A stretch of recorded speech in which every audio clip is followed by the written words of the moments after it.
Hello, my name is Chantel Bennett, and my topic is Mexican American views on male involvement in contraceptive planning.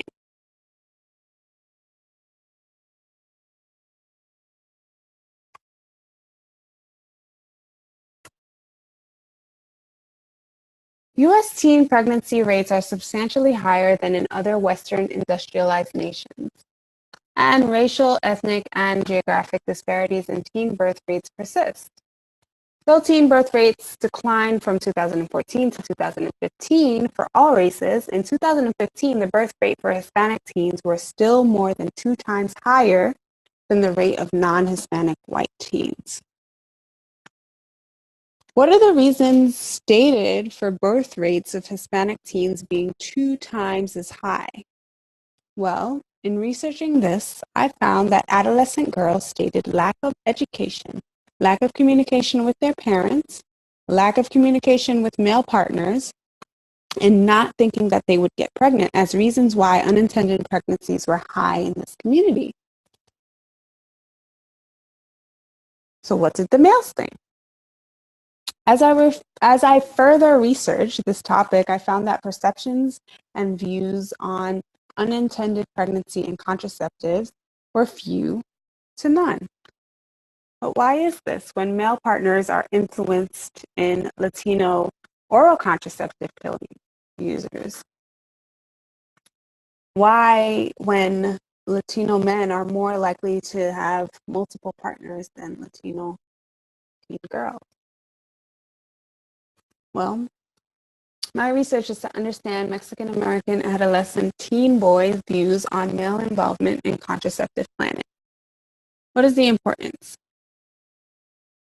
Well, in research, views on male involvement in contraceptive planning is limited to female experiences, meaning that when a researcher is trying to find out more about male involvement, they go to females. Another reason why it's important to research male involvement or male views is because Mexican Americans represent the largest subset in the Latino population, and they have high rates of unintended pregnancy. The lack of male involvement in birth control contributes to unplanned pregnancy.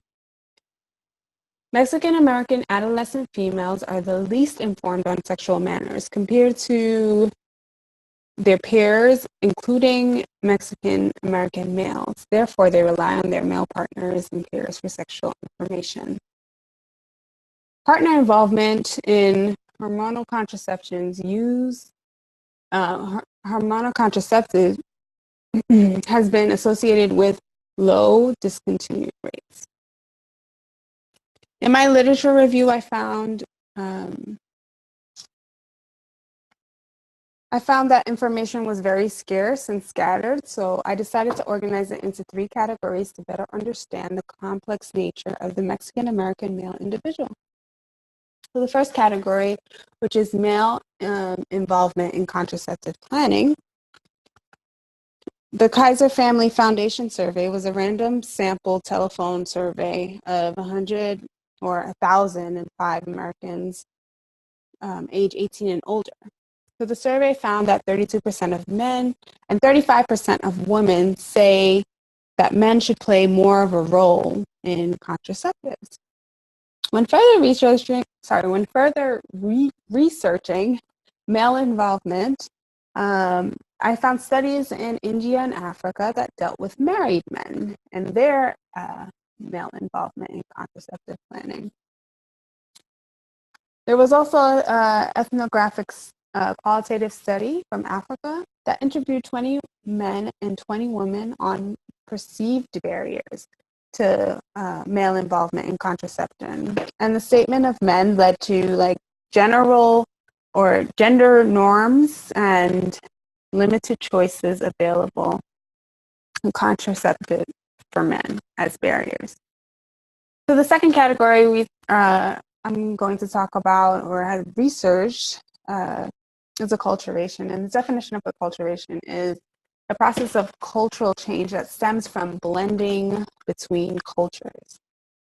First generation and second generation Latino immigrants youths may have the added pressure of balancing traditional Latino norms and values with a new set of sexual values and expectation. Another term that kept coming up in my research was machismo, which is a strong sense of masculine pride. While most of the research agree that on the definition, multiple studies have disagreed with the impact machismo had on male involvement in contraceptive planning. Some studies indicated that men actively participated in decision-making about sexual behavior because they wanted to protect, while others stated that the machismo influenced males to not use any form of birth control. The last category is adolescence and contraceptive planning. So perceptions about what peers are thinking and what is accepted are strong motivators related to engaging in sexual activity. Steinberg suggested that adolescents evaluate possible consequences differently than adults do, and new relationships for adolescents may involve a communicative awkwardness. So the purpose of this study will be to explore the views that Mexican-American adolescent boys have about male involvement in contraceptive planning at the Van Nuys Young Men's Christian Association, also known as the YMCA. So this will be a descriptive phenomenological research design, and the participants' criteria are male. They have to be 13 to 18, English speaking. One of their parents should have been born in Mexico and stayed here for 15 years, or stayed there for 15 years, and that same parent should now live with target adolescents in Van Nuys, California. Now, the sample setting, like I said before, will be recruiting from the YMCA, and sample selection, we use snowballing sampling because Mexican-American males can sometimes be grouped into a larger category, which is like Latino males, and can be hard to find. So the theory that I'm going to use is theory of reason. The theory that I'm going to use to formulate my instrument is a theory of reason action, and that theory was formed by Dr. Martin Fishburne and Isaac Eigen. And that states that intention is determined by the attitude and subjective norms. Some of the variables that I will use and measure in my instrument is subjective norms, male involvement in contraceptive planning, and machismo. So I'll have flyers in the lobby of the Van Nuys YMCA, as well as in some classes like acting class and sports class. And there will be a sign-up sheet in the front desk. There's also a consent form for the parents and the child to sign if their child is under 18, and permission to release audio tapes, because we're going to do a focus group. And I'll have audio tapes, I'll have a transcriptionist, and I'll have an interviewer.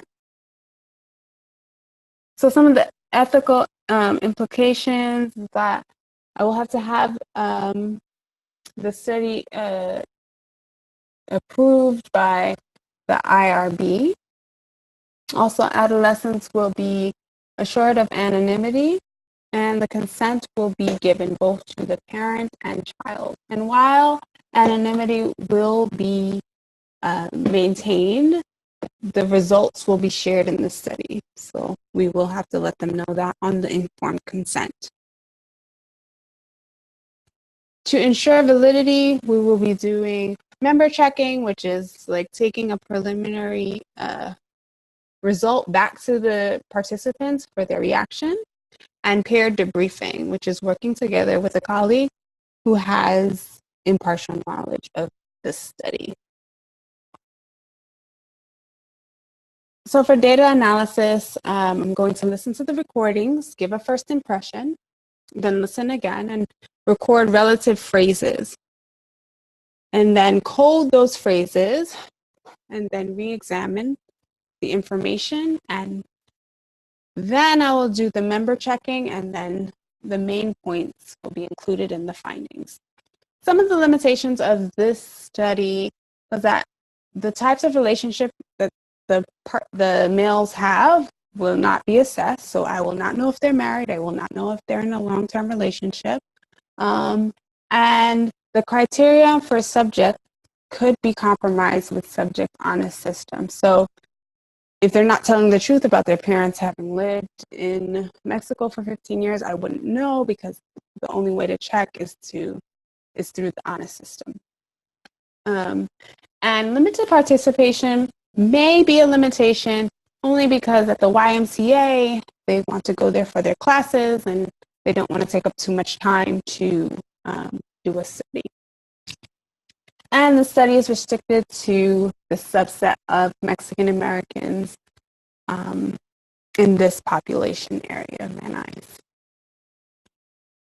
So in conclusion, research on views of contraceptives has been focused mostly on women in relation to decision-making processes, leaving important questions concerning the male partner role and their perspectives unanswered. So through this research, hopefully public health educators can have more of an understanding as to what is needed to develop culturally sensitive interventions. Mexican Americans can become more conscious of how culture plays a role in their views on male involvement in contraceptive planning. And hopefully I can add to a growing research topic of male involvement in contraceptive planning. So this is the flyer that I will have at the front desk at the YMCA. This is the consent form for the participants and their parents. And this is the focus group questions that I have prepared. And for further information or research, I have the references. Thank you for listening.